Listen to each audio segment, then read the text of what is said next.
At samantala, magandang balita naman sa mga PUV operator at driver. Muli na minuksan ng Department of Transportation ang aplikasyon sa consolidation sa Public Transport Modernization Program.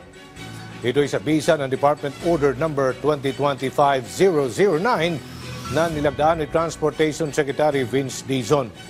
Dito ay nakapaloob ang guidelines para sa individual operator at driver na hindi pa nagko-consolidate.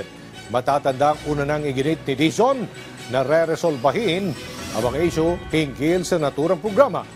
Una na ding bumuo ng special committee ang kalihim na tututok dito. Tiniyak naman ng LTFRB ang pagsunod dito. Kami naman po i-implement lang po namin yan kung ang gagawaran po ay iutos na buksan ulit yung application for consolidation, then magandang balita po yan doon sa mga hindi pa po nakakapag-consolidate.